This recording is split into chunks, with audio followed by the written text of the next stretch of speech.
विद्यार्थी मित्रांनो, पुन्हा एकदा एमसीक्यू सिरीज मध्ये तुमचं हार्दिक स्वागत. राज्यशास्त्र विषयाबद्दल आपण आतापर्यंत 3 टेस्ट बघितल्या होत्या स्पेशल सिरीज मधल्या या. त्याच्यानंतर आपल्याला आपल्याला जो विषय बघायचा आहे सिरीज मधला पुढचा, ज्याच्यामध्ये आपण काय बघणार आहोत बघा. इथं येणाऱ्या या सिरीज नुसार तुम्ही अभ्यास करताय का याचं नियोजन पुढच्या डिसेंबर पर्यंत अगदी कसं नियोजन असेल त्याच्याबद्दल तुमच्या समोर आहे. आज स्पेशल एमसीक्यू सिरीज मध्ये आपल्याला काय घ्यायचंय, कार्यकारी मंडळ. कार्यकारी मंडळामध्ये पर्टिक्युलरली काय घ्यायचंय आपल्याला, राष्ट्रपती, उपराष्ट्रपती, पंतप्रधान व मंत्री परिषद याच्याशी निगडीत असणारे 20 प्रश्न मित्रांनो आपल्याला बघायचे आहेत. तुम्ही त्या ठिकाणी तुमचा खूप छान रिस्पॉन्स आहे. काही विद्यार्थी मित्रांचे फोन येत आहेत, मेसेज येत आहेत, त्याबद्दल तुमचा निश्चितच आभारी आहे द युनिक अकॅडमी पुणे. या पद्धतीने आपण नियोजन करतोय. बघा मित्रांनो, परीक्षा जवळ येते. एका घटकांचं मला वाटतंय तुम्ही वाचन केलं असेल आणि आता बघा केंद्रीय कार्यकारी मंडळ, कायदे मंडळ बद्दल त्याच्यानंतर आपण बघणार आहे. तर हा प्रश्न तुमच्या समोर आहे. एकदा प्रश्न बघून घ्या मित्रांनो, वाचून घ्या. अपक्ष म्हणून निवडून आलेले राष्ट्रपती कोण आहेत? म्हणजे आतापर्यंतचे अपक्ष म्हणून निवडून आलेले राष्ट्रपती कोणते कोणते आहेत का? त्याच्यासाठी 1 नंबरचा पर्याय आहे व्ही गिरी, नीलम संजीव रेड्डी, फखरुद्दीन अली अहमद, शंकरदयाळ शर्मा. मित्रांनो, याची जर सिरीज लावायची म्हटलं तर बघा, नीलम संजीव रेड्डी नंतर आलेत, नंतर फखरुद्दीन अली अहमद आणि शंकरदयाळ शर्मा. व्ही गिरींबद्दल वेगळेपण असं आहे की तुम्हाला व्ही गिरींबद्दल हा एकमेव आतापर्यंतचे आपले राष्ट्रपती आहेत जे अपक्ष म्हणून निवडून आलेले आहेत. बाकी सगळे काँग्रेस पक्षाचे तुम्हाला त्या ठिकाणी दिसतील. ते सगळे काँग्रेस पक्षाचे म्हणून निवडून आलेले आहेत.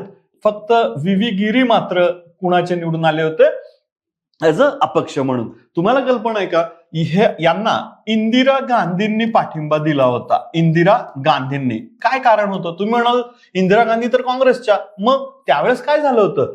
त्यावेळेस हे झालं होतं की यासाठी पुन्हा एकदा 1 नंबरचा पर्याय एक आहे. याच्याचं कारण सांगतो तुम्हाला. अपक्ष म्हणून निवडून येण्याचं कारण असं होतं की त्यांना इंदिरा गांधींनी जरी पाठिंबा दिलेला असला तरी सुद्धा स्वतः इंदिरा गांधींनी काँग्रेस पक्षामध्ये उभी फूट पडली होती आणि मग इंदिरा गांधींनी व्ही गिरींना पाठिंबा दिला आणि मग त्यांच्यानंतर मात्र विरोधी पक्षाने, ज्याला त्या ठिकाणी ब्रह्मानंद रेड्डी असतील किंवा यशवंतराव चव्हाण असतील वगैरे, त्यांनी अपोजिटला वेगळा उमेदवार उभा केला होता आणि मग तो वेगळा उमेदवार म्हणजेच काय, नीलम संजीव रेड्डी. वाद काय झाला होता? मोरारजीभाई देसाई, ब्रह्मानंद रेड्डी, यशवंतराव चव्हाण ही सगळी मंडळी काँग्रेसच्या वतीनं त्या ठिकाणी होती आणि इंदिरा गांधींनी मात्र काँग्रेसमध्ये उभी फूट पाडली आणि इंदिरा काँग्रेसची स्थापना केली. ओरिजिनल काँग्रेस अजूनही त्या ठिकाणी निष्ठावंतांच्या हाती होती.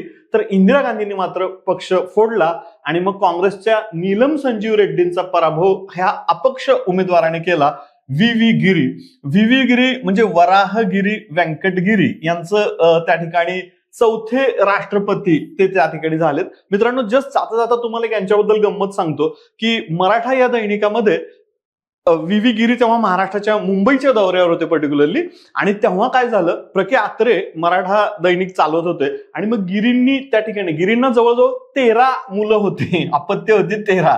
तर त्या ठिकाणी दुसऱ्या दिवशी जेव्हा गिरी त्या ठिकाणी मुंबईला आले, मराठ्यामधली हेडलाईन आत्रेंनी लिहिली की व्ही गिरी म्हणून त्यांची कामगिरी बघा, किती 13 अपत्य त्यांची आहेत. आणि विशेष म्हणजे कुटुंब नियोजन आणि कुटुंब कल्याण याच्यावर बोलण्यासाठी व्ही गिरी आले होते. ज्या व्यक्तीनं कुटुंब नियोजनासाठी बोलवलं होतं अध्यक्षपदी, त्या माणसाची 13 अपत्य होती. याच्यावरती कामगिरी, व्ही गिरींची कामगिरी असं त्यांनी अग्रलेख लिहिला होता. असे हे थोडेसे वेगळं तुम्हाला थोडंसं लक्षात ठेवण्यासाठी सोपं असे हे अपक्ष व्ही गिरी त्या ठिकाणी होते. मित्रांनो, दुसरा प्रश्न पुन्हा एकदा बघा काय म्हणतोय. प्रश्न पुन्हा व्यवस्थितपणे बघा, वाचा, पॉज करा हवं तर, आणि नंतर पर्याय बघून तुम्ही लक्षात आहे ना, तुम्ही त्या ठिकाणी नोटमध्ये तुमची त्या ठिकाणी काय करा, चॅटबॉक्समध्ये तुमचं उत्तर द्या, जेणेकरून तुम्हाला पटकन सांगता येते की बघूयात. राष्ट्रपती पदावधी संपल्यामुळे किंवा राष्ट्रपती पद रिक्त झाल्यामुळे हंगामी राष्ट्रपती म्हणून कोण भूमिका पार पडतं? म्हणजे याचा अर्थ काय, राष्ट्रपती पद रिक्त झाल्यामुळे हंगामी राष्ट्रपती पदी कुणाची निवड केली जाते, किंवा त्या ठिकाणी याच्याबद्दलचा प्रश्न आहे. पद रिक्त कधी होऊ शकतं? इथं 5 वर्षाचा कार्यकाल पूर्ण झाल्यामुळं पदावरील राष्ट्रपती आता 5 वर्षाचं ड्युरेशन पूर्ण झालेलं आहे, म्हणून ते त्या ठिकाणी रिक्त झालंय असं समजलं गेलेलं आहे या प्रश्नाच्या मागणीनुसार. मग त्यावेळेस 5 वर्षाचा कालावधी पूर्ण झाल्यानंतर मग हंगामी राष्ट्रपती म्हणून कोण राहतं? उपराष्ट्रपतींना हंगामी राष्ट्रपती बनवलं जातं का? नाही. सर्वोच्च न्यायालयाच्या न्यायाधीशांचा पण इथं संबंध येत नाही. सर्वोच्च न्यायालयाच्या वरिष्ठ न्यायमूर्तींचाही संबंध येत नाही. जुनेच राष्ट्रपती म्हणजे काय? तर उदाहरणार्थ आता आपल्या द्रौपदी मॅडम त्या ठिकाणी तिथं आहेत. द्रौपदी मुर्मू मॅडम राष्ट्रपती आहेत. त्यांचा 5 वर्षाचा कालखंड पूर्ण झाला ज्या तारखेला. ते पदावरनं खाली उतरत नाहीत, पण नव्या राष्ट्रपतीची निवडणुकीच्या माध्यमातून निवड झाल्यानंतर सर्वोच्च त्या ठिकाणी केंद्रीय निवडणूक आयोगाने त्यांना प्रमाणपत्र दिल्यानंतर शपथविधी झाल्यानंतर ते जेव्हा नवनिर्वाचित राष्ट्रपती पदग्रहण करतील तेव्हाच द्रौपदी मुर्मू मॅडम पदावरनं बाजूला होतील. म्हणजेच या अर्थाने जुनाच राष्ट्रपती पद ग्रहण करतोय. म्हणून 2चा पर्याय काय आहे? 3 नंबरचा पर्याय तुमच्या समोर आहे. यामुळे त्या ठिकाणी त्याचं उत्तर आहे 3. तिसरा प्रश्न तुमच्या समोर येतोय. बघा प्रश्न एकदा वाचून घ्या मित्रांनो. काय? जुलै 2017 मध्ये झालेल्या राष्ट्रपती पदाच्या निवडणुकीबाबत कोणती विधाने किंवा विधान? कॅचवर्ड काय? सत्य. तुम्हाला सत्य विधान निवडायचंय. बघा 2017 मध्ये जुलै 2017 मध्ये निवडणूक झाली होती. रामनाथ कोविंद एनडीएचे उमेदवार त्या ठिकाणी होते आणि मीरा कुमारी या काँग्रेसच्या नेतृत्वाखालील त्या ठिकाणी असणाऱ्या युपीएच्या उमेदवार होत्या. UPA, United progressive alliance. मग रामनाथ कोविंद यांनी मीरा कुमारी यांचा 3,34,730 मतांनी किंवा मतमूल्यांनी पराभव केला. हे मतमूल्य आहे मित्रांनो. माहिती आहे ना आपल्याला? मतमूल्य काढतो आपण राष्ट्रपतींचे. कल्पना आहे ना त्याबद्दल? बघून घ्या. राष्ट्रपती इलेक्ट्रल कॉलेज काय असतं, प्रेसिडेन्शियल इलेक्ट्रल कॉलेज कसं असतं, मग एमपीचं मूल्य कसं काढायचं, एमएलएचं मूल्य कसं काढायचं ते बघून आपण घेतलेलंच आहे. जस्ट रिवाइज करा याबद्दल. रामनाथ कोविंद आणि मीरा कुमारी यांचा त्या ठिकाणी मध्ये झालेली ही लढत होती. मतमूल्यांनी त्या ठिकाणी मीरा कुमार हरल्या. दुसरं ब विधान त्या ठिकाणी आहे म्हणून अ बरोबर आहे. ते देशाचे कालावधी विचारात घेता 15वे राष्ट्रपती होते. 15वे राष्ट्रपती कोण? रामनाथ कोविंद. बर, या निवडणुकीमध्ये मग हे बरोबर आहे, 15वे आहेत. या निवडणुकीत स्वातंत्र्यानंतर राष्ट्रपती निवडणुकीत सर्वाधिक मतदान झाले.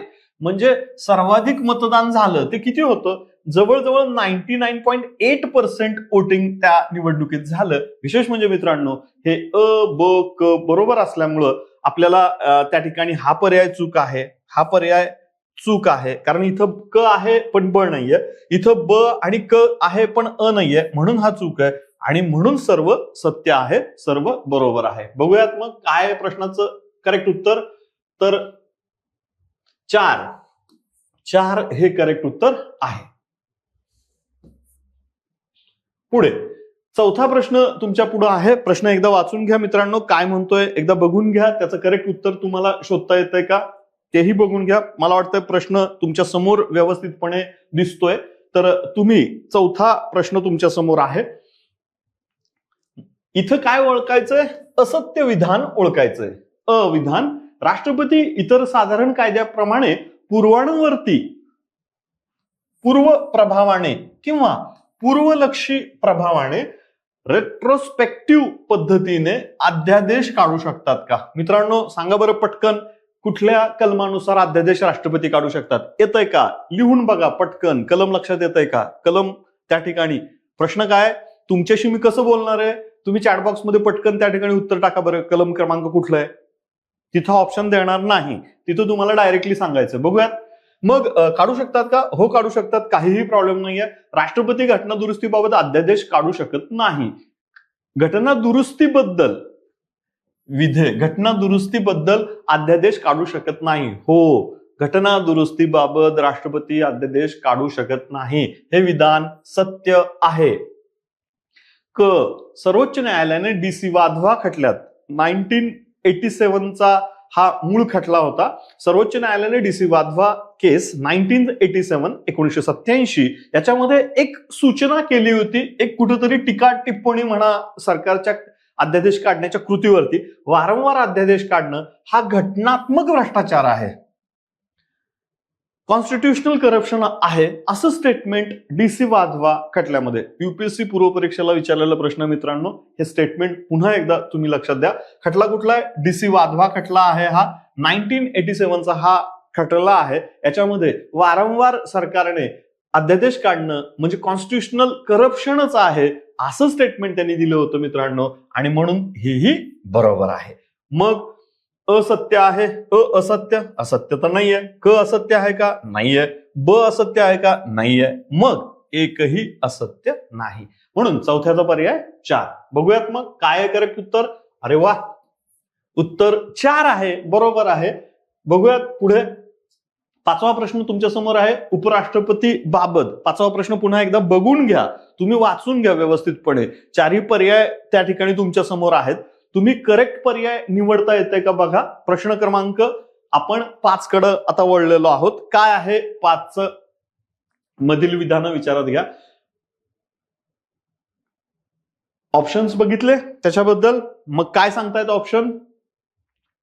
हे पद, विधान अ, हे पद रिक्त झाल्यास कलम 68 उपकलम क्रमांक 2 नुसार शक्य तेवढ्या लवकर, कॅचवर्ड काय, शक्य तेवढ्या लवकर, ऍज सून ऍज पॉसिबल भरण्यात यावे अशी तरतूद केलेली आहे. बर, ठीक आहे, बरोबर आहे. म्हणजे उपराष्ट्रपती पद रिक्त झाल्यानंतर साधारणतः निवडणूक आयोगामार्फत, केंद्रीय निवडणूक आयोग याबद्दल त्या ठिकाणी निवडणूक प्रक्रिया लवकरात लवकर पूर्ण करावी अशा त्या ठिकाणी तरतूद आहे कलम क्रमांक 68. उपराष्ट्रपतीला राष्ट्रपती म्हणूनच वेतन मिळतं. नाही मिळत त्यांना, कारण उपराष्ट्रपतीला राज्यसभेचे पदसिद्ध अध्यक्ष, राज्यसभेचे पदसिद्ध चेअरमन म्हणून वेतन त्या ठिकाणी देण्याबद्दलची तरतूद वेतन विषयक कायद्यामध्ये त्या ठिकाणी आहे, आणि म्हणून उपराष्ट्रपतीला उपराष्ट्रपती म्हणून वेतन मिळत नाही. त्यांना काढून टाकण्याचा ठराव दोन्ही सभागृहाच्या विशेष, दोन्ही सभागृह म्हणजे काय येणार, संसद येणार, विशेष बहुमत पारित करावा लागतो. नाही, दोन्ही सभागृहाच्या नाही मित्रांनो, फक्त राज्यसभेच्या विशेष बहुमताचीच आवश्यकता असते. मग दोन्ही सभागृह म्हणजे लोकसभा नाही, त्यामुळं मग हा पर्याय काय आहे, हाही पर्याय त्या ठिकाणी चूक आहे. ब आणि क चूक असल्यामुळं अ बरोबर आहे. परिणामी ब सत्य म्हणता येईल का? नाही. क सत्य म्हणता येईल का? नाही. सर्व बरोबर आहे का? नाही. म्हणून करेक्ट पर्याय आहे तुमचा 5-1. हो, 5-1 बघा, उत्तर तेच आहे.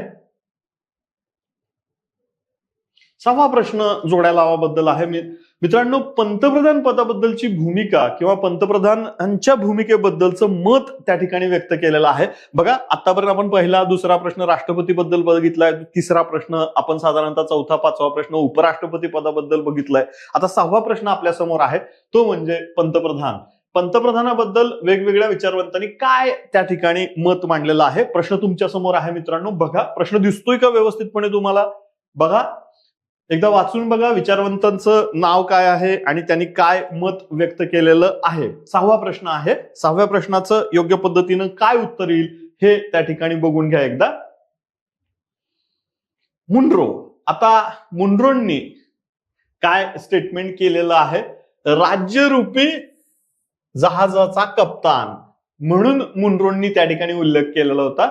मुनरो देखील स्वतः, तुम्हाला माहितीये का, सर थॉमस मुनरो हे देखील, त्यांना देखील ब्रिटनमध्ये एक विचारवंत पण होते आणि सरकारमध्ये काम करण्याची संधी देखील मिळालेली होती. आठवतं का बघा, दुसरा पर्याय त्या ठिकाणी म्हणजे हे आपण बघितलं आहे, लॉर्ड मोर्लो. आठवतंय का बघा, मोर्लोमेंटो सुधारणा कायदा 1909ला भारत मंत्री होते बरं का. हे 1909ला भारत मंत्री असणाऱ्या मोर्लोंनी देखील त्या ठिकाणी त्यांनी काय मत व्यक्त केलंय याच्याबद्दल बघूयात आपण.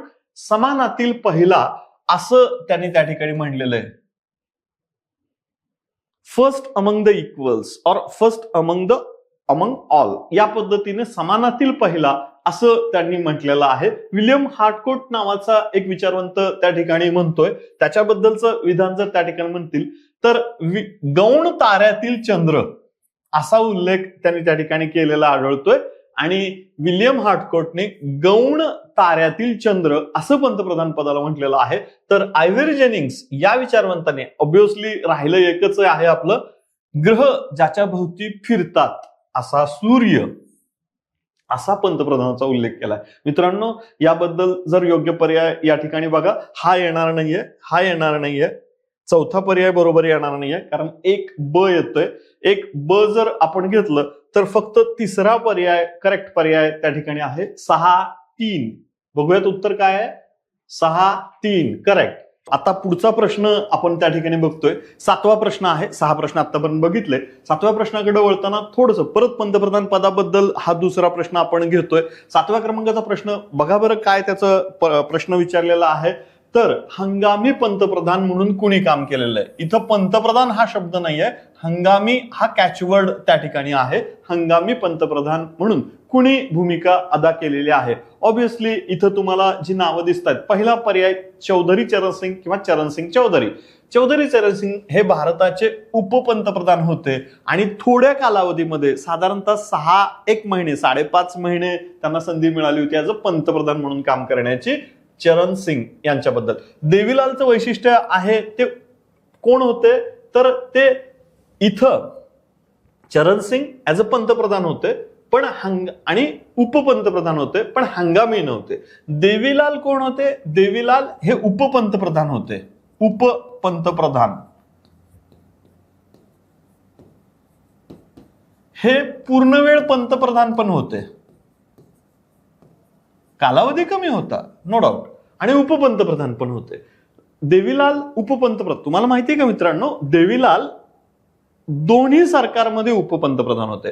कोणत्या सांगा बरं, व्हीपी सिंग सरकारमध्ये आणि चौधरी त्या ठिकाणी देवीलाल हे नंतर चंद्रशेखर सरकारमध्ये देखील उपपंतप्रधान होते. हरियाणामधून येत आहेत. अलीकडे आत्ताच हरियाणामध्ये निवडणुका झालेल्या आहेत आणि तिथे पुन्हा एकदा त्या ठिकाणी तिसऱ्यांदा भारतीय जनता पार्टीच्या नेतृत्वाखालचं पूर्ण बहुमतातील सरकार पहिल्यांदा हरियाणामध्ये असं घडलंय मित्रांनो. त्या हरियाणामधून देवीलाल येत होते पण उपपंतप्रधान. लालकृष्ण अडवाणी बट ऑब्वियस हे काही पंतप्रधान पदी आलेच नाही, पण त्यांना संधी मिळाली उपपंतप्रधान म्हणून काम करण्याची अटल बिहारी वाजपेयी सरकारमध्ये. गुलजारीलाल नंदा हे पर्याय बरोबर आहे, कारण गुलजारीलाल मित्रांनो माहितीये का तुम्हाला, पंडित नेहरूंचा मृत्यू झाला, गुलजारीलाल तेव्हा गृहमंत्री होते आणि एक प्रोटोकॉल काय सांगतोय की पंतप्रधानाचा पदावर असताना मृत्यू झाल्यास कॅबिनेटची बैठक होते, कॅबिनेटमधून सर्वात ज्येष्ठ साधारणतः जो मंत्री असतो तो हंगामी पंतप्रधान म्हणून आधी त्या ठिकाणी पद ग्रहण करतो आणि जोपर्यंत हंगामी पंतप्रधान पद ग्रहण करत नाही तोपर्यंत पंडित नेहरूंच्या त्या ठिकाणी मृतदेहावर अंत्यसंस्कार देखील करण्यात आले नव्हते. म्हणून त्या ठिकाणी गुलजारीलाल नंदा, विशेष म्हणजे नेहरू गेल्यानंतर त्यांना 13 दिवसासाठी पंतप्रधान पद हंगामी पंतप्रधान पद भूषवण्याची संधी मिळाली. साधारणतः कधी झालं हे, 1964ला झालं.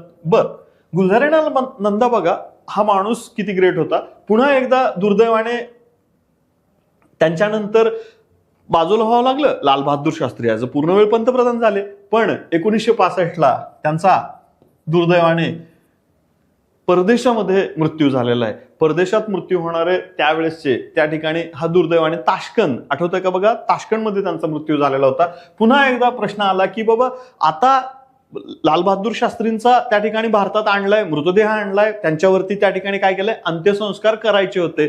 त्यावेळेस देखील गुलजारीलाल नंदा यांना पुन्हा एकदा हंगामी पंतप्रधान म्हणून शपथ देण्यात आली. तोही 13 दिवसाचाच त्या ठिकाणी कालावधी होता 1965 मध्ये. म्हणजे एकदा नव्हे तर 2दा हंगामी पंतप्रधान पद भूषवलेले असे हे गुलजारीलाल नंदा होते मित्रांनो. बघा 7-4 काय उत्तर, हो करेक्ट 7-4 त्या ठिकाणी आहे. 8वा प्रश्न आता बघा, मंत्रिपरिषदेबद्दल हा प्रश्न थोडासा तुम्हाला विचारलेला आहे. कॅचवर्ड आहे सत्य. मंत्रिपरिषदेबद्दलची सत्य विधान अथवा विधाने आपल्याला त्या ठिकाणी बघायचे आहेत. मित्रांनो, मंत्रिपरिषदेला काय म्हणतात, कमेंट बॉक्समध्ये उत्तर देता येईल तुम्हाला. कॅबिनेट म्हणतात का काउन्सिल ऑफ मिनिस्टर म्हणतात, सांगा बरं. काय म्हणतात त्याला, कॅबिनेट म्हणतात की काउन्सिल ऑफ मिनिस्टर्स म्हणतात. बघ पुन्हा एकदा त्या ठिकाणी हा कॅचवर्ड शोधा. 8व्या प्रश्नाचं उत्तर तुम्हाला देता येईल का? काय आहे 8वा प्रश्न? तुमच्या समोर आहे. आय थिंक तुम्हाला व्यवस्थितपणे सगळे पर्याय दिसतायत देखील. आणि 8व्या प्रश्नाचं उत्तर बघा एकदा. मंत्र्याचे प्रकार राज्यघटनेत सांगितलेले नाही. मुळात मंत्र्यांचे प्रकार किती असतात? हो, राज्यघटनेत असा कुठलाही उल्लेख नाही. मंत्र्यांचे प्रकार किती असतात मित्रांनो? कमेंट बॉक्समध्ये टाकता येईल. कॅबिनेट मंत्री, राज्यमंत्री, स्वतंत्र कारभार आणि राज्यमंत्री. भारतामध्ये याला राज्यमंत्री म्हणतात, मिनिस्टर ऑफ स्टेट असं म्हणतात. ब्रिटनमध्ये त्याला डेप्युटी मिनिस्टर असं देखील म्हटलं जातं ब्रिटनमध्ये. पण मंत्र्यांचे प्रकार राज्यघटनेत कुठेही उल्लेख केलेला नाही. पण काय म्हणलेलं आहे? कलम क्रमांक 77, लक्षात ठेवा मित्रांनो, कलम क्रमांक 77 मध्ये सरकारला स्वतःच्या कामकाजाचं नियमन करण्यासाठी अधिसूचना वितरित करणं, नियमन करणं, कामकाज व्यवहार प्रणाली निर्धारित करणं याबद्दल काय करण्याचा अधिकार आहे? नियम करण्याचा अधिकार आहे. कलम 77 नुसार मग भारत सरकारने काय केलं? 1961 मध्ये काय केलं? तोपर्यंत कुठेही कायदा तसा नव्हता. 1961 मध्ये कायदा केला, allocation of business rule 1961. Allocation of business rule मध्ये मात्र त्या ठिकाणी मंत्र्यांचे प्रकार नमूद केलेले आहेत. मग मंत्र्यांचे प्रकार कुठले? कॅबिनेट मंत्री, राज्यमंत्री, स्वतंत्र कारभार आणि राज्यमंत्री याचा उल्लेख तुम्हाला कुठे आढळतोय? या ठिकाणी या सर्व तिसऱ्या पर्याय म्हणून अ बरोबर आहे, ब बरोबर आहे आणि क ही बरोबर आहे. म्हणून क इथं नसल्यामुळं हे येणार नाहीये, ब इथं नसल्यामुळं हे येणार नाही, तिसरा पर्याय येणार नाही, दुसऱ्या पर्यायामध्ये अ नाहीये म्हणून दुसरा पर्याय देखील उत्तरामध्ये येणार नाहीये. 8व्याचं उत्तर सर्व सत्य, म्हणजे 8व्याचा उत्तर करेक्ट आहे, पर्याय क्रमांक 4. बघूयात तर मग काय आहे. हो, बरोबर आहे, पर्याय क्रमांक 4 करेक्ट उत्तर तुमच्या समोर आहे. चला 9व्या प्रश्नाकडे वळूयात आपण. 9वा प्रश्न वाचून घ्या एकदा, कशाबद्दल आहे बघा. महालेखापरीक्षक, वेगळा मुद्दा या प्रश्नावरती आपण घेतलेला आहे. राष्ट्रपती, उपराष्ट्रपती, पंतप्रधान, हंगामी पंतप्रधान वगैरे सगळं आपण बघितलं. Minister of states, ministers, cabinet ministers, minister of state for independent charge, हे सगळं आपण बघितलं. आता मात्र आपण महालेखापरीक्षकाकडे आलेलो आहे. काय आहे महालेखापरीक्षकांबद्दलचं हे स्टेटमेंट? कोणत्या समितीचा, महालेखापरीक्षेला कोणत्या समितीचा फ्रेंड, फिलॉसॉफर अँड गाईड असं म्हटलं जातं? आपल्याला कल्पना आहे का मित्रांनो? वेगवेगळ्या कमिट्या त्या ठिकाणी आहेत बघा. पहिली कमिटी अंदाज समिती. अंदाज समितीचा फ्रेंड, फिलॉसॉफर असं म्हटलं जात नाही, कारण अंदाज समिती ही त्या ठिकाणी सरकारचा, म्हणजे कायदेमंडळ, संसद त्या ठिकाणी अंदाज व्यक्त करते की साधारणतः सरकारच्या बजेटरी अलोकेशन बद्दलचा, त्याच्यामुळं याचा त्या ठिकाणी संबंध येणार नाही. कामकाज सल्लागार समितीमध्ये हा महालेखापरीक्षकांची गरज नसते. इथं मात्र जो देशाचा सर्वोच्च कायदा अधिकारी असतो त्याची मदत घेतली जाते, महालेखापरीक्षकाची नाही. लोकलेखा समितीचा मात्र त्या ठिकाणी त्याच्या वेळेस महालेखापरीक्षकाच्या अहवालाची मदत घेतली जाते. लोकलेखा समितीचा तो फ्रेंड, फिलॉसॉफर, गाईड म्हटलं जाईल. सार्वजनिक उपक्रम समिती ही संसदीय कामकाज समिती आहे, महालेखापरीक्षकाची तिथे काही आवश्यकता नसते. लोकलेखा समिती मात्र काय करते? पब्लिक अकाउंट्स कमिटी ही मात्र महालेखापरीक्षकाच्या अहवालानुसार त्या ठिकाणी काय करत असते? अभ्यास करत असते आणि आपलं मत व्यक्त करत असते. म्हणून 9व्याचा करेक्ट आन्सर आहे पर्याय क्रमांक 3. बघूयात काय उत्तर आहे. हो, पर्याय क्रमांक 3 त्याचं करेक्ट उत्तर आहे. प्रश्न क्रमांक 10 पुन्हा एकदा थोडंसं वेगळ्या पद्धतीनं राष्ट्रपतींचा आणि इथं मंत्री परिषदेचा संबंध विशद करणारा वेगळा मुद्दा घेण्याचा आपण प्रयत्न केलेला आहे. प्रश्न दिसतोय का मित्रांनो? व्यवस्थितपणे प्रश्न वाचून तरी घ्या एकदा. काय दिलेला आहे तुम्हाला? अगदी तुम्ही रेकॉर्डेड बघत असताल, युट्यूबवरती बघत असताल तर तुम्ही पॉज करून देखील त्या ठिकाणी प्रश्न नीट वाचून उत्तर लिहिण्याचा प्रयत्न करा. मेसेज नाही टाकता आला तर वह्यांवरती लिहून ठेवा. मित्रांनो, तुम्ही खूप अभ्यास करताय, पण केलेल्या अभ्यासाचं बरोबर आहे, योग्य आहे, रिकॉल होतंय की नाही हे बघणं फार गरजेचं आहे. आणि म्हणून हा उपक्रम आपण त्या ठिकाणी राबवलेला आहे. असे तुम्हाला अगदी 200 प्रश्नावरती आपण चर्चा करतोय मित्रांनो. 200 प्रश्न पॉलिटीचे फार महत्वाचा उपक्रम आहे. निश्चितच आपल्या बॅच मधले विद्यार्थी तर याच्यात सहभागी होतातच आहेत, पण जे विद्यार्थी इथे येऊ शकत नाहीत त्यांच्यासाठी देखील हा उपक्रम आपण त्या ठिकाणी राबवतोय. तुम्हाला कसं वाटला हा उपक्रम तेही आम्हाला कळवा. तुमचे त्या ठिकाणी आम्हाला दिलेली या प्रकल्पाबद्दलचं मत देखील आम्ही विचारात घेऊयात आपण त्या पद्धतीनं योग्य. 10वा पर्याय तुम्हाला राष्ट्रपती पदाबद्दल येतोय.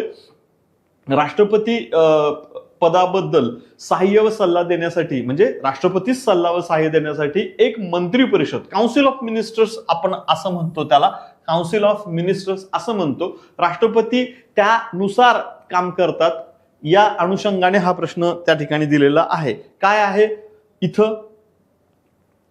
संसदेचा सदस्य राहण्यास अपात्र ठरल्यास व सदस्यत्वाचा कालावधी समाप्त होण्यापूर्वी त्याने निवडणूक लढवल्यास तो निवडून आल्याचे घोषित होईपर्यंत तो मंत्री म्हणून राहू शकेल का, याच्याबद्दलचा हा पर्याय दिला आहे. याच्याबद्दल काय थोडासा कॉम्प्लिकेटेड प्रश्न केलेला आहे, थोडी काठिण्य पातळी वाढवलेली आहे. तर राहू शकेल का, तर नाही राहू शकणार, कारण अपात्र एकदा घोषित केलं की तो पदावरती राहू शकणार नाही. मग या ठिकाणी हा पर्याय इथं लागू होईल का, तर नाही लागू होणार.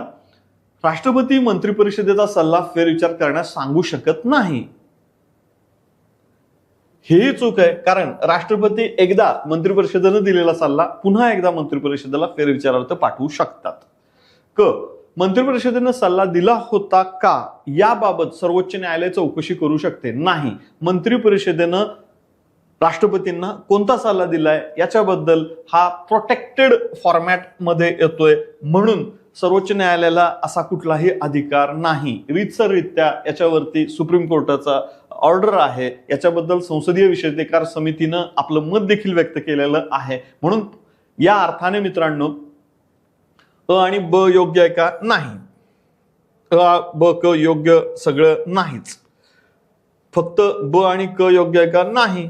तर मग त्या ठिकाणी 10व्याचं करेक्ट उत्तर आहे अ ब क अयोग्य आहे. हेच त्या ठिकाणी करेक्ट उत्तर आहे 10-4.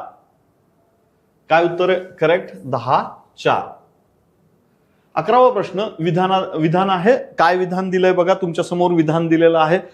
पुन्हा एकदा प्रश्न नीट वाचा, समजतोय का बघा. विधान ए, विधान आर, कारण आणि परिणाम किंवा स्पष्टीकरण या अनुषंगाने हा प्रश्न थोडासा घेतलेला आहे. 11वा प्रश्न आहे विधान ए, भारताचे राष्ट्रपती हे संघराज्य शासनाचे कार्यकारी प्रमुख आहेत. भारताचे राष्ट्रपती हे संघराज्य शासनाचे कार्यकारी प्रमुख आहेत. आणि विधान आर आहे ते सैन्य दलाचे सर्वोच्च प्रमुख आहेत, किंबहुना सर्वोच्च प्रमुख म्हणजेच आपण काय म्हणू शकतो त्यांना आपल्या भाषेत साधारणतः सरसेनापती. मित्रांनो, सरसेनापती, राष्ट्रपती हे देशाचे सरसेनापती असतील, ही संकल्पना आपण कुठल्या देशाकडनं घेतली हो? आपण राज्यघटनेची वैशिष्ट्य व्यवस्था कोणत्या कोणत्या देशाकडनं काय घेतलंय याच्याबद्दल पण बघितलेलं आहे. पण तुम्ही सांगू शकता का ही संकल्पना कुठल्या देशाकडनं आपण घेतली आहे? बर, अनुषंगिक त्या ठिकाणी बघा दोन्ही विधानं तुमच्या समोर आहेत. याच्यापैकी करेक्ट पर्याय काय देता येईल बघा. भारताचे राष्ट्रपती संघराज्य शासनाचे कार्यप्रमुख असतात का? हो, कारण त्यांच्या नावेच कामकाज चालतं. आर, ते सैन्य दलाचे सरसेनापती असतात. बरोबर आहे, दोन्ही विधान बरोबर आहे. मग स्पष्टीकरण मात्र नाही आहे. योग्य स्पष्टीकरण देतायत का एकमेकाचं? नाही. ए आर दोन्ही योग्य आहेत का? हो, हे योग्य आहेत. आणि अचूक स्पष्टीकरण मात्र नाही. त्याच्यामुळं ए योग्य, आर अयोग्य असाही काही प्रश्न नाहीये. ए अयोग्य, आर योग्य असाही काही प्रश्न येत नाहीये. म्हणून मित्रांनो 11चं करेक्ट उत्तर आहे 2. 11-2 करेक्ट. 11चं 2. 12वा प्रश्न पुन्हा राष्ट्रपतीबद्दल त्या ठिकाणी आहे. काय आहे 12वा प्रश्न तुमच्या समोर आहे मित्रांनो. यापैकी आपल्याला योग्य नाही म्हणजेच काय? अयोग्य. कॅचवर्ड काय? अयोग्य. प्रश्नपत्रिकेत सुद्धा मित्रांनो तुम्ही स्वतःला समजेल त्या शेवटचे मुद्दे योग्य आहे, योग्य नाही, अयोग्य आहे, अयोग्य नाही, योग्य वाटत नाही, असे नाही, योग्य वाटतंय असं वगैरे वगैरे वगैरे अयोग्यच असतं. तर त्या अनुषंगाने तुम्हाला 4 विधानं तुमच्या समोर आहेत. त्यापैकी काय निवडायचंय? अयोग्य पर्याय त्या ठिकाणी निवडायचा आहे. राष्ट्रपती हे संविधानिक पद आहे का? हो, भारताचे एक राष्ट्रपती असतील, कलम क्रमांक 52 मध्ये म्हटलंच आहे. यस, कलम 52 मध्ये राष्ट्रपती बाबाची तरतूद, देशाचा भारताचा एक राष्ट्रपती असेल, लिहिलंय, करेक्ट. राष्ट्रपतींचे केंद्रीय कार्यकारी अधिकार संविधानाच्या कलम क्रमांक 55 मध्ये नमूद केलेत. हो, देशाचा कारभार राष्ट्रपतींच्या नावे चालतो आणि मग ते त्या अनुषंगाने कलम 55 मध्ये त्याबाबत उल्लेख आहे. संसदेच्या दोन्ही सभागृह राज्यसभा आणि लोकसभा सदस्यत्वाची साठी लागणारी पात्रता अंगी असणाऱ्या व्यक्तीला राष्ट्रपती पदासाठी पात्र समजले जाईल. मित्रांनो, हे चूक आहे, कारण लोकसभेची पात्रता, लोकसभेला निवडून येण्याची पात्रता, हा पर्टिक्युलरली त्याची पात्रतेचे निकष म्हटलं जातं, राज्यसभेचा नाही. इथं मात्र आपण राज्यसभा आणि लोकसभा दोन्ही घेतलंय. कॅचवर्ड काय, दोन्ही सभागृह आहे का, नाही.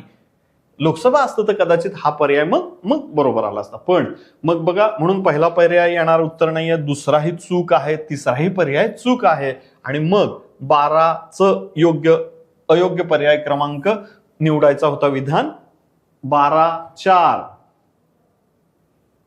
हो, 12(4) बरोबर. 13वा, पंतप्रधान पदाबद्दल अचूक विधान. आपल्याला अचूक म्हणजे योग्य.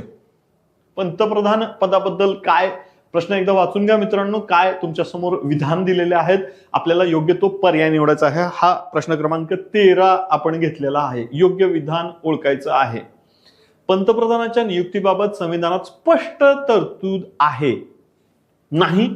स्पष्ट तरतूद नाही, कारण हा राष्ट्रपतींचा कार्यकारी विषयक अधिकाराचा भाग होऊ शकतो जेव्हा पंतप्रधानाच्या नेतृत्वाखालच्या राजकीय पक्षाला स्पष्ट बहुमत असेल. उदाहरणच द्यायचं सांगतो मित्रांनो तुम्हाला. 2019ला भारतीय जनता पार्टीच्या नेतृत्वाखालच्या त्या ठिकाणी नरेंद्र मोदींच्या नेतृत्वाखाली जो त्या ठिकाणी लढलेले इलेक्शन होतं, 303 जागा त्या ठिकाणी मिळालेल्या होत्या भारतीय जनता पार्टीला. स्पष्ट बहुमत होतं. राष्ट्रपतींनी त्यावेळेस कार्यकारी अधिकाराचा भाग म्हणून नरेंद्र मोदींना पंतप्रधान पदाची शपथ दिली. म्हणजे 303चं बहुमत होतं, म्हणजेच तुम्हाला आवश्यक होतं 272चं, म्हणजे 272 पेक्षा आवश्यक पार केलेलं आहे, म्हणून हा कार्यकारी विषयक अधिकाराचा भाग झाला. पण 2024ला काय झालं मित्रांनो, किती आहेत जागा बीजेपीला 2004च्या लोकसभेच्या इलेक्शनला, आठवतंय का? लिहा बरं तिथे कमेंट बॉक्समध्ये, तुमच्या वह्यांवर लिहा, कमेंट बॉक्समध्ये लिहा. 240. स्वतः बीजेपीच्या जागा किती आहेत? 240. सत्सद विवेक बुद्धीचा विचार करून आता नरेंद्र मोदींना द्रौपदी मुर्मूंनी पंतप्रधान पदाची शपथ दिली. हा सत्सद विवेक बुद्धी स्वविवेकाधीन अधिकाराचा भाग येतोय, म्हणून स्पष्ट तरतूद नाही. मग अचूक पर्याय त्या ठिकाणी काय, स्पष्ट तरतूद नाही, हे चूक आहे, म्हणून अचूक आहे. बर, मग पुढे दुसरा पर्याय ब बघा बरं काय आहे. ब विधान बघा बरं. घटनेतील कलम 75 नुसार राष्ट्रपती पंतप्रधानांची नियुक्ती करतात. बरोबर आहे. 75व्या कलमामध्ये याच्याबद्दल तरतूद आहे. क काय, पंतप्रधान होण्यासाठी लोकसभेचा सदस्य होण्याची पात्रता आवश्यक आहे. पात्रता आवश्यक आहे म्हणजे वय वर्ष 25. लोकसभेचा सदस्य म्हणत नाहीये, त्याची पात्रता, लोकसभेचा सदस्य असण्याची आवश्यकता नाहीये. प्रश्न थोडासा तुम्हाला त्या ठिकाणी, हा पर्याय योग्य काय आहे, लोकसभेचा सदस्य नाही, लोकसभेच्या सदस्याची पात्रता पाहिजे, म्हणजे किमान वय 25 वर्ष पूर्ण असलं पाहिजे. तो राज्यसभेचा सदस्य असला तरी चालतो बरं का, थोडं तुमचं कन्फ्युजन होईल. तो लोकसभेचा सदस्यच असला पाहिजे असं बंधन नसतं, पण लोकसभेचा सदस्य होण्यास तो पात्र असावा. थोडक्यात वय वर्ष 25 पूर्ण असावं लागेल. या अर्थाने थोडासा ट्विस्ट केलेला प्रश्न आहे मित्रांनो, तुमचा कस लागेल इथे. लोकसभा व राज्यसभेचा विश्वास गमावल्यास पंतप्रधानांना राष्ट्रपती बडतर्फ करू शकतात. आता लोकसभा व राज्यसभेचा विश्वास गमावल्यावर राज्यसभेच्या विश्वासाची गरज नसते मित्रांनो, लोकसभेचा विश्वास त्या ठिकाणी असणं गरजेचं आहे.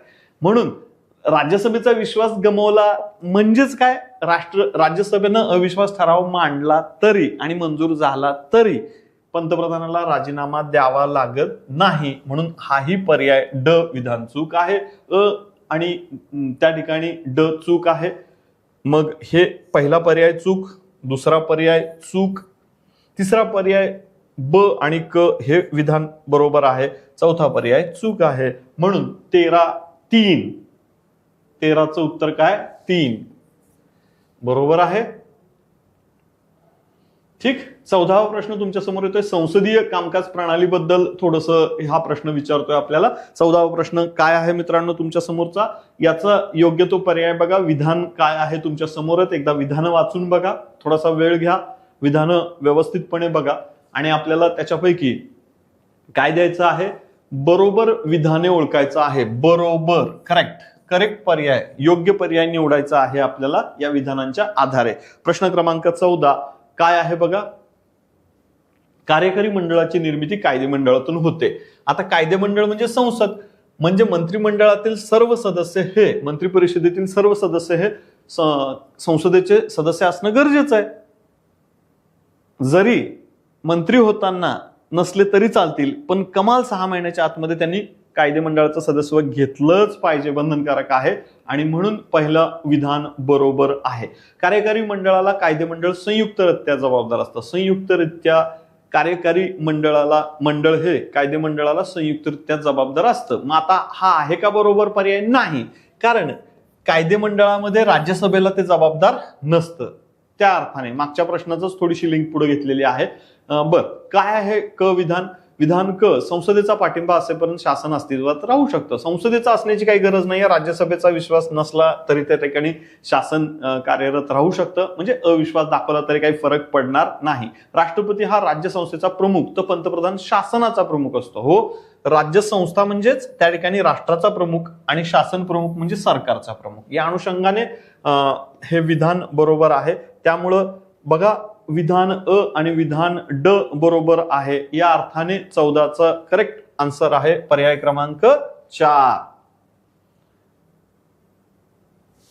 पर्याय क्रमांक 4 बघा, बरोबर उत्तर आहे 15. 15वा प्रश्न तुमच्या समोर आहे मित्रांनो. याच्याबद्दल 15व्या प्रश्नात काय येतोय, आपण काय बघायचंय आपल्याला, पर्याय निवडायचा आहे कुठला योग्य. पुढील विधानं विचारात घेता पर्याय पुढीलपैकी योग्य पर्याय बघा. काय आहे पर्याय इथे वाचून बघा एकदा. प्रश्न तुमच्या समोर आहे, विधान अ ब क ड, एकदा व्यवस्थितपणे बघा, त्या आधारे काय उत्तर देता येईल. तयार झालंय तुमचं उत्तर. 15वा प्रश्न आहे, 15व्या प्रश्नाचं उत्तर आहे त्या ठिकाणी बघूयात योग्य विधान कुठलंय. नियंत्रक व महालेखा परीक्षक संपूर्ण भारतासाठी एकच असतो का? हो, संपूर्ण देशासाठी एक असतो. राज्यामध्ये त्यांच्या ब्रँचेस असतात किंवा शाखा असतात, तिथं त्यांचा असिस्टंट किंवा त्यांनी डेप्युट केलेला त्या ठिकाणी अधिकारी राज्यासाठी काम करेल. देशासाठी मात्र हे पद एकच आहे. हे पद घटनात्मक आहे, मात्र त्याचे अधिकार व कर्तव्य वैधानिक आहे असं नाहीये. त्या ठिकाणी योग्य विधान ओळखायचं आहे. दोन्हीही घटनात्मक पद पण आहे आणि अधिकार व कर्तव्य देखील घटनात्मक आहे. त्यामुळं हा पर्याय चूक आहे. महालेखापालाची नेमणूक जरी राष्ट्रपती मार्फत होत असली तरी राष्ट्रपती मार्फत त्यास बडतर्फ करता येत नाही. मग कुणामार्फत करता येईल त्यांना बडतर्फ? संसदच त्यांना पदावरून दूर करू शकते. म्हणून हा पर्याय देखील त्या ठिकाणी काय म्हणता येईल आपल्याला, मग योग्य आहे का मग हा पर्याय? बघा बरं, मग वाटतंय का तुम्हाला योग्य आहे का? तर नाही. त्या अर्थाने योग्य पर्याय वाटतोय का? हो, नाही. काय वाटतंय? राष्ट्रपती त्यात संसद करू शकते, या अर्थाने राष्ट्रपती करू शकत नाही. मग विधान बरोबरच आहे. मग ड काय सांगतोय? तो अंदाज समितीचा मार्गदर्शक असतो. अंदाज समितीचा नाही मित्रांनो, मागे एक प्रश्न बघितलेला आहे. कुठली असेल कमिटी? लोकलेखा समितीचा मार्गदर्शक असायला पाहिजे. म्हणून हा पर्याय देखील चूक आहे. अ आणि क, म्हणून 15चं उत्तर आहे पर्याय क्रमांक 1. बघूयात करेक्ट उत्तर काय. हो, पर्याय क्रमांक 1 हे करेक्ट उत्तर आहे. 16वा प्रश्न पुन्हा राष्ट्रपती पदाबद्दल त्या ठिकाणी आहे. प्रश्न बघून घ्या. 16वा प्रश्न तुमच्या समोर आहे. काय त्याचं आपल्याला काय बघायचं? चुकीचे विधान. कॅचवर्ड काय आहे इथं? चुकीचे विधान ओळखायचे. या अर्थाने इथे 16वा प्रश्न तुमच्या समोर आहे. काय आहे 16वा प्रश्न बघा.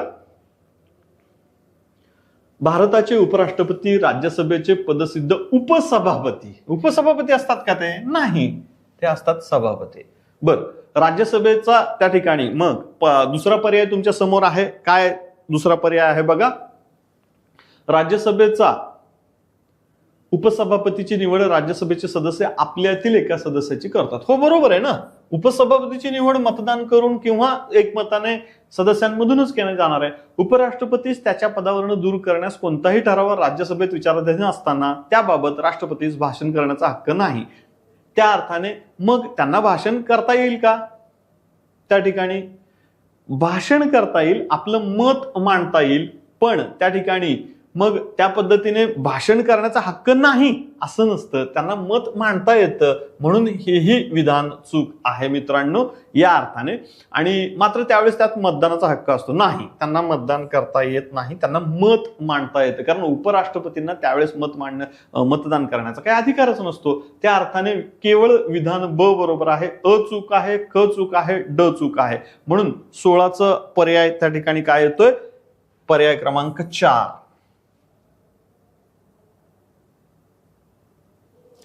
17वा प्रश्न आहे, देशाचे 12वे पंतप्रधान म्हणून HD देवेगौडा यांची निवड करण्यात आली होती. त्यांचा कार्यकाल साधारणतः 1 वर्षाचा होता. HD देवेगौडा हे पुढीलपैकी कोणत्या कालावधीमध्ये भारताचे काय होते? पंतप्रधान होते, प्रधानमंत्री होते. हा कालावधी कधी आहे बघा, साधारणतः कुठल्या कालावधीमध्ये ते देशाचे पंतप्रधान होते? बघा प्रश्न कालावधीनुसार तुम्हाला सांगता येईल का? 95 ते 96 नाही, कारण PV नरसिंहराव सरकार दूर झालं, 13 दिवसासाठी त्या ठिकाणी कुणाचं सरकार आलं होतं? अटल बिहारी वाजपेयींचं सरकार आलं होतं, म्हणून 95 ते 96 या कालावधीत ते नव्हते. 96 ते 97 होते का? हो, जवळजवळ 96 ते 97 11 महिन्याच्या कालावधीमध्ये ते अटल बिहारी वाजपेयींचं 13 दिवसाचं सरकार पडलं होतं. आणि मग कर्नाटकाचे तत्कालीन जनता दलाचे मुख्यमंत्री असणारे HD देवेगौडा त्यांचा त्या ठिकाणी जनता दल सेक्युलर नावाचा पक्ष त्यांनी आता स्थापन केलेला आहे. पण तेव्हा ते जनता दलाचे कोण होते? कर्नाटकचे मुख्यमंत्री होते. त्यांनी पंतप्रधान पद भूषवलेलं आहे. त्यामुळं 97, 98, 98, 99 असण्याचा काही संबंधच नाहीये. 17-2 17-2 बघा. 18 पुढीलपैकी कोणत्या राष्ट्रपतींचा पदावर असताना मृत्यू झालेला आहे? आता थोडासा ट्रिकी क्वेश्चन आहे, आपल्याला राष्ट्रपतीबद्दल थोडंसं माहिती असणं गरजेचं आहे. तर काय आहे बघा, मृत्यू पदावर असताना मृत्यू कुणाचा झाला होता? सर्वपल्ली राधाकृष्णन नाही, त्यांनी कालावधी पूर्ण केला आणि पदावरून निवृत्त झाल्यानंतर मृत्यू. झाकीर हुसेन यांचा पदावर असतानाच मृत्यू झाला होता मित्रांनो. साधारणतः यांचा मृत्यू 1969 मध्ये झाकीर हुसेन यांचा त्या ठिकाणी मृत्यू झाला होता. फखरुद्दीन अली अहमद, तुम्हाला माहिती आहे का मित्रांनो, झाकीर हुसेन केंद्रामध्ये त्या ठिकाणी कोण म्हणून काम करत होते? आधी मंत्री म्हणून काम केलं आणि नंतर देशाचे राष्ट्रपती म्हणून त्यांनी योगदान दिलेलं होतं. पदावर असताना त्यांचा मृत्यू झाला. हार्ट अटॅकने पदावर असताना यांचा मृत्यू झाला होता. फखरुद्दीन अली अहमद, हो, 1977-78च्या सुमारास त्यांचा त्या ठिकाणी पदावर असताना मृत्यू झाला होता. BD जत्ती मुळातच त्या ठिकाणी पदावर असताना मृत्यू नाही, नंतर त्यांचा मृत्यू झालेला आहे. 18चं करेक्ट पर्याय मग कुठला येणार आहे? तुमच्या समोर जसं दिला आहे त्या पद्धतीने ब आणि क हा बरोबर पर्याय आहे मित्रांनो. 18-2 येस, एक्झॅक्टली. झाकीर हुसेनचा मृत्यू 3 मे 1969 झालेला आहे. साधारणतः 67 ते 69 या कालावधीमध्येच राष्ट्रपती, सर्वात कमी कालावधी त्यांना मिळाला होता. ते 3रे राष्ट्रपती म्हणून त्यांनी योगदान दिलं होतं. फखरुद्दीन अली अहमद देखील 1977 त्यांचा मृत्यू झाला होता. एक्झॅक्टली 1 फेब्रुवारी 1977 आसाम मधून निवडून यायचे मित्रांनो ते फखरुद्दीन अली अहमद, आधी ऍज अ संसद सदस्य म्हणून.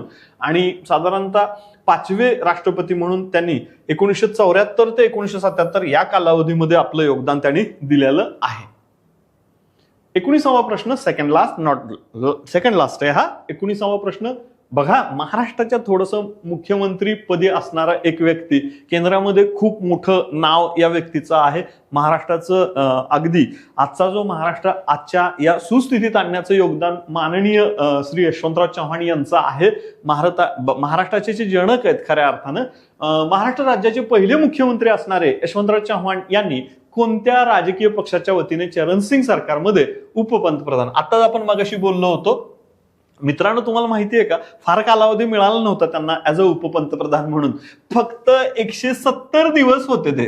170 दिवस 1979 ते 80 या 170 दिवसामध्ये मित्रांनो तुम्हाला माहिती आहे का, त्यावेळेस त्यांच्याकडे विशेष म्हणजे कॅबिनेट रँकचं मिनिस्टर पण नव्हतं. त्यांच्याकडे गृह राज्य म्हणजे केंद्रीय गृह राज्यमंत्री म्हणून त्यांच्याकडे अधिकार होते. नंतर मात्र त्या ठिकाणी राजकीय हालचाल झाली, मोरारजीभाई सरकार पडलं आणि चौधरी चरण सिंग सरकार त्या ठिकाणी आलं. चरण सिंगांच्या नेतृत्वाखालचं सरकार, ज्यांना यशवंतरावांनी पाठिंबा दिला, काँग्रेस पक्ष फोडला आणि मग त्यांनी त्या ठिकाणी एक नवीन राजकीय पक्ष स्थापन केला होता. ते यशवंतराव चव्हाण यांनी इंदिरा काँग्रेस नाही, जनता दलाची स्थापना तर त्यानंतर फारच आहे, महाराष्ट्रवादी काँग्रेस नाही, राष्ट्रवादी काँग्रेस तर आपल्याला माहिती आहे 1999 ला माननीय श्री शरद पवार साहेबांनी त्या ठिकाणी स्थापन केलेली आहे. समाजवादी काँग्रेस का? हो, त्यालाच त्या ठिकाणी ब्रह्मानंद रेड्डी आणि यशवंतराव चव्हाणांनीच समाजवादी काँग्रेस त्या ठिकाणी स्थापन केली होती. यस काँग्रेस देखील म्हटलं जातं त्यांना, काही पुस्तकामध्ये याचा उल्लेख एस काँग्रेस असा देखील केला जातो. तर ह्या 1904 बघा, 1904 बरोबर आहे. पाचवे उपपंतप्रधान म्हणून 1979 ते 80 या कालावधीमध्ये 170 दिवस फक्त त्यांना मिळाले होते. 170 दिवसाचाच त्यांना वेळ मिळाला होता ऍज अ देशाचे उपपंतप्रधान. पण आतापर्यंत एकमेव महाराष्ट्रीयन व्यक्ती ज्यांनी या सर्वोच्च म्हणा किंवा सेकंड सर्वोच्च म्हणूयात आपण उपपंतप्रधान पदापर्यंत जाऊ शकले. Last but not list, obviously त्याचं उत्तर काय आहे बघा. आता इलेक्शन आहेत मित्रांनो, आत्ताच त्या ठिकाणी इलेक्शन होणार आहेत विधानसभेच्या. कधी होणार आहेत? 20 नोव्हेंबरला. रिझल्ट कधी आहे? 23 नोव्हेंबरला. त्याच्याशी थोडासा निगडीत आहे प्रश्न, एकदा बघून घ्या. तुमच्या समोर आहे प्रश्न.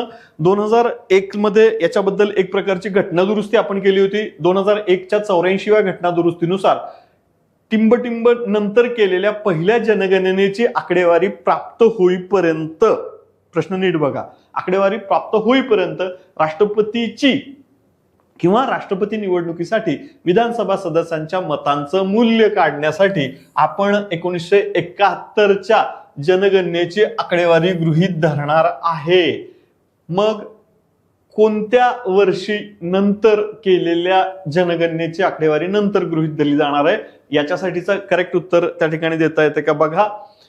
2006 नाही, 2016 पण नाही, 2036 पण नाही, 2026 उल्लेख आहे मित्रांनो. 84व्या घटना दुरुस्तीमध्ये याच्याबद्दलचा उल्लेख आपण केलेला आहे.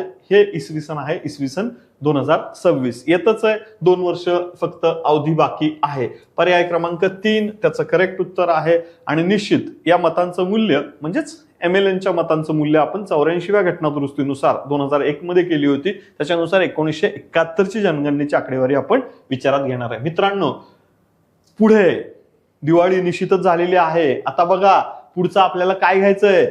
आता काय घेतलं आपण? हे आपलं झालंय, हे झालंय, हे झालंय, एक झालंय. 5वी टेस्ट आपली लिहिलेली आहे केंद्रीय कायदे मंडळ. मित्रांनो, लोकसभा आणि राज्यसभेचा अभ्यास नीट करा. याच्यामध्ये काय अभ्यास करणार आहेत आपण? लोकसभा, राज्यसभा, सदस्य संख्या, त्यांची सदस्य संख्येमध्ये झालेले बदल, त्यांच्या त्या ठिकाणी निवडणुका, त्यांचे पीठासीन अधिकारी, कामकाज प्रणाली, दोघांमध्ये असणारे फरक, असे त्या ठिकाणी अधिकारांमध्ये असणारी डिफरन्सेस, त्या ठिकाणी सरकारवरती असणारं नियंत्रण वगैरे वगैरे वगैरे बाबी आपण त्या ठिकाणी या पुढच्या टेस्टमध्ये बघणार आहोत. तोपर्यंत मित्रांनो धन्यवाद. पुन्हा एकदा त्या ठिकाणी धन्यवाद आणि निश्चित अभ्यास करा. नेक्स्ट MCQ सिरीज मध्ये आपण बघणार आहोत पुढचा मुद्दा. थँक्यू.